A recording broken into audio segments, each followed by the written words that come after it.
Hello friends, welcome back my YouTube channel zoology with Areeba. आज की video में हम बात करने वाले हैं साइटोटैक्सोनॉमी के पार्ट 2 के बारे में। पार्ट फर्स्ट में हमने साइटोटैक्सोनॉमी में इसका introduction, definition, parts of taxonomy, karyotype, types of chromosomes on the basis of arm ratio and centromere, ये सब हमने डिस्कस कर चुके हैं पार्ट फर्स्ट में। अगर आपने वो वीडियो नहीं देखी है अभी तक तो वो वीडियो आप जाकर देख सकते हैं। पार्ट सेकंड में आज हम डिस्कस करने वाले हैं chiasma frequency, chromosomal banding, inversion, in situ hybridization और ट्रांसलोकेशन। तो देर ना करते हुए वीडियो की शुरुआत करते हैं। देखते हैं काइज़मा फ्रीक्वेंसी क्या होती है। In genetics, during chromosomal crossing, chiasma is the point two homologous non-sister chromatids exchange their genetic material.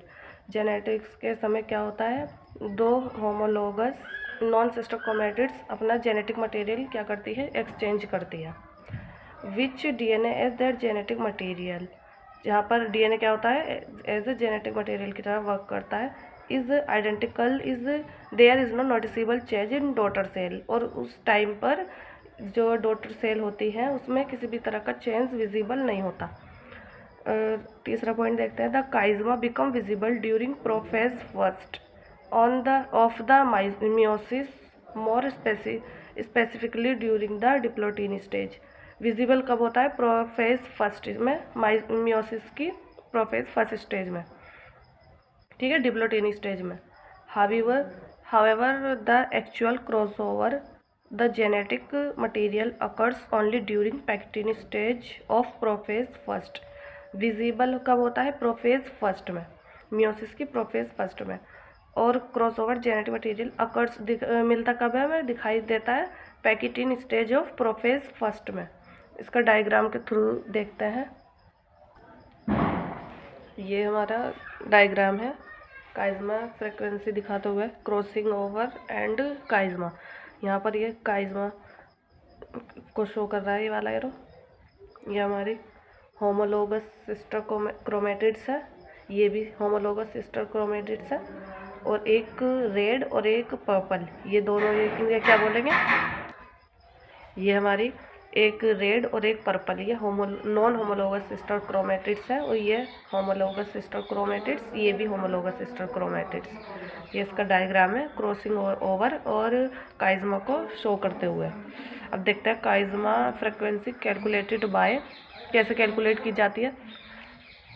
काइज़मा frequency calculated by FC equal to 2 into FR, ठीक है, ये इसका फॉर्मूला। और FR किसके इक्वल है, N इंटू 100 अपॉन NP, जहाँ पर FC क्या है, chiasma frequency, FR recombination frequency, N क्या है, नंबर ऑफ रिकॉम्बिनेशन, NP क्या है, टोटल नंबर ऑफ प्रोजनी। देखते हैं नेक्स्ट पॉइंट है हमारा chromosomal bending. Basically chromosomal bending क्या होता है, ये एक टेक्निक होती है जिसमें हमारे जो क्रोमोसोम्स होते हैं उनकी पहचान की जाती है, ठीक है। क्रोमोसोमल बेंडिंग क्या होती है, एक टेक्निक है जिसके द्वारा क्रोमोसोम्स की पहचान की जाती है। Chromosomal bending is the lengthwise variation in staining properties along a chromosomes. इसमें स्टेनिंग की प्रॉपर्टीज होती है, ये भी डिफरेंट टाइप की होती है। G bending, R bending, Q bending, C bending, ठीक है, 4 तरह की है। देखते हैं एक करके इनमें क्या है।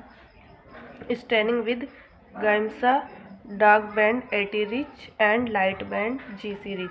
इसमें स्टेनिंग किसके साथ होगी, गाइम्सा के साथ, और इसमें भी C के साथ होगी, स्टेनिंग विद गाइम्सा। और इसमें GC rich and light band AT rich. इसमें स्टेनिंग विद क्वाइनेक्रिन के साथ होगी, इसमें AT rich and light band GC rich. C banding में staining with Giemsa, dark band containing constitutive heterochromatin. Next point देखते हैं। इसके बाद नेक्स्ट पॉइंट है हमारा inversion. An inversion is a chromosome rearrangement in which a segment of a chromosome is reversed end to end. Inversion क्या होता है, chromosome का रीअरेंजमेंट होना एंड टू एंड, वो भी 180 डिग्री पर, क्या कहलाता है, इन्वर्जन कहलाता है। An inversion occurs when a single chromosome undergoes breakage and rearrange within itself. Inversion होता कब है, जब सिंगल क्रोमोसोम ब्रेकेज हो जाता है और रीअरेंज होता है अपने आप, तो तब होता है इन्वर्जन। इन्वर्जन भी 2 टाइप्स का है, पैरासेंट्रिक और पेरिसेंट्रिक। देखते हैं पैरासेंट्रिक में क्या है। Paracentric inversion do not include the centromere. Paracentric inversion जो होगा वो सेंट्रोमियर को इंक्लूड नहीं करेगा, लेकिन जो पेरिसेंट्रिक इन्वर्जन होगा वो सेंट्रोमियर को इंक्लूड करेगा।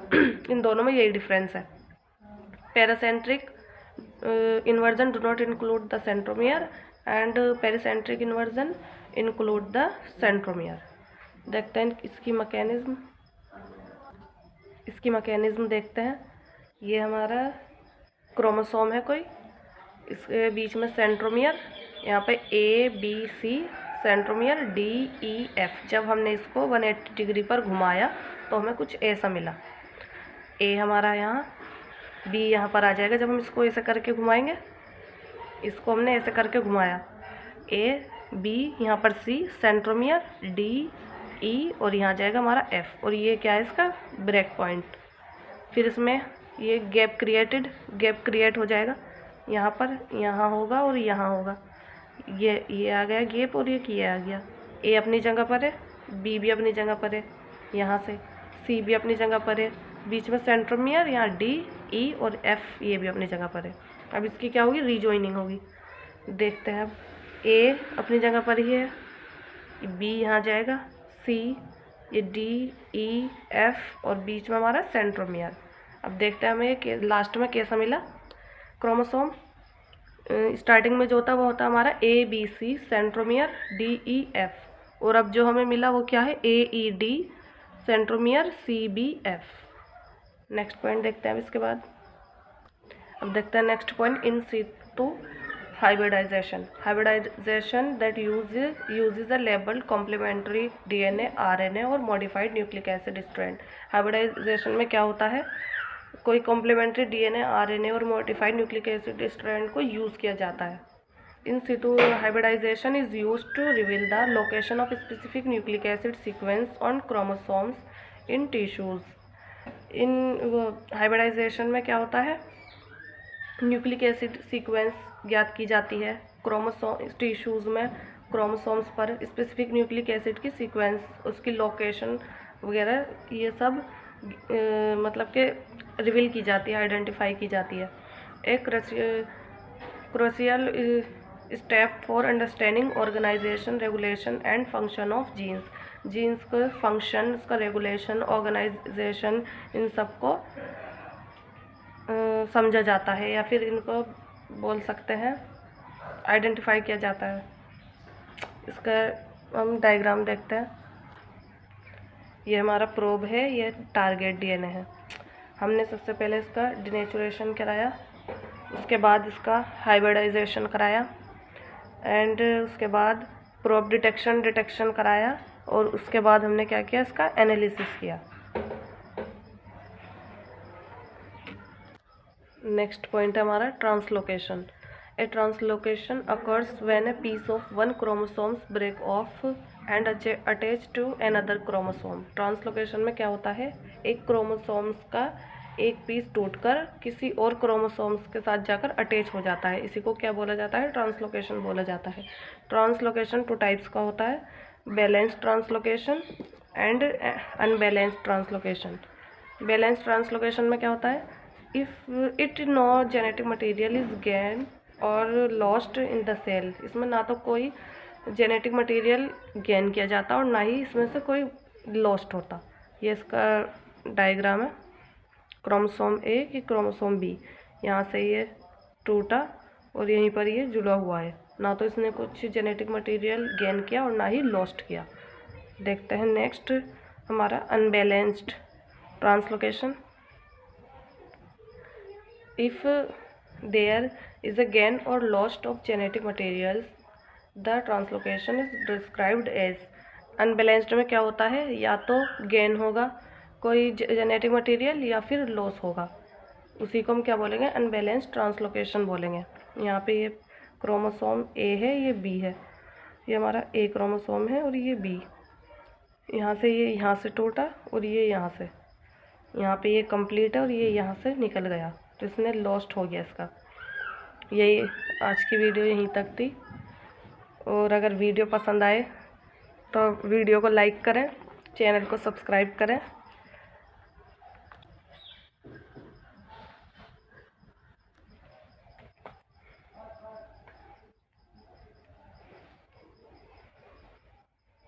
कमेंट करके ज़रूर बताएं वीडियो आपको कैसी लगी। चैनल को अभी तक सब्सक्राइब नहीं किया है तो चैनल को सब्सक्राइब करें। मिलेंगे नेक्स्ट वीडियो में नेक्स्ट टॉपिक के साथ।